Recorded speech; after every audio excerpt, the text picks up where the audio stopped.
सूबाई सलाहकार इस्माइल दाहिरी ख़िलाफ़ मोरोजी अदालत में दाख़िल करायल आख़िरी केस में ज़मानत जी दरख़्वास्त ते ॿुधणी थी। एडिशनल सेशन जज जी अदालत में ॿुधणी दौरान इस्माइल दाहिरी जी भेण हमीदा दाहिरी ऐं संदसि वकील सचल मुजीब माची ऐं मुख़्तियार रिंद पेश थिया, जॾहिं त इस्माइल दाहिरी खे लाड़काणो जेल मां वीडियो लिंक ज़रिए पेश कयो पियो।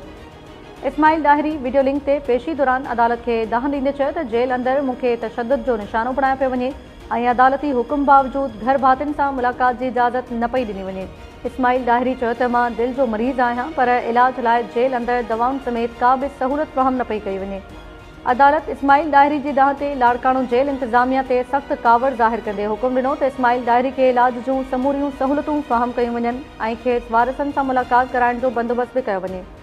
इस्माइल दाहिरी जे वकील ज़मानत वारी दरख़्वास्त ते दलील मुकमल कंदे चयो त इस्माइल दाहिरी खे सियासी इंतकाम जो निशानो बणायो पियो वञे। मोरोजी अदालत में इस्माइल दाहिरी ख़िलाफ़ ज़्यादती जे इल्ज़ाम हेठि दाख़िल केस जी ॿुधणी दौरान फ़रियादण मुस्मात बचल सोलंकी पंहिंजे वकील अमीनुद्दीन ख़ासख़ैली समेत पेश थी।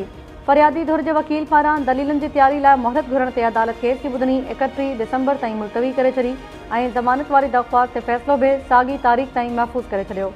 अॻूणे सूबाई सलाहकार इस्माइल दाहिरी ख़िलाफ़ हैदराबाद, नवाबशाह, दौलतपुर ऐं मोरो में 10 केस दाख़िल थियल आहिनि, जिन मां 9 केसिस में संदसि ज़मानत थी चुकी आहे। 10 ऐं आख़िरी केस में मोरो जी अदालत ज़मानत जी दरख़्वास्त ते फ़ैसिलो महफ़ूज़ कयो आहे। इस्माइल दाहिरी जी भेण ऐं केस में दरख़्वास्त गुज़ार हमीदा दाहिरी जो चवणु आहे त संदसि भाउ जो ॾोहो इहो आहे त हुन चूंडुनि में पीपल्स पार्टी जे उम्मीदवार जे मुक़ाबले में चूंड विढ़ण लाइ फॉर्म भरायो हो, जंहिंखां पोइ लाॻीतो खेसि सियासी इंतकाम जो निशानो बणायो पियो वञे।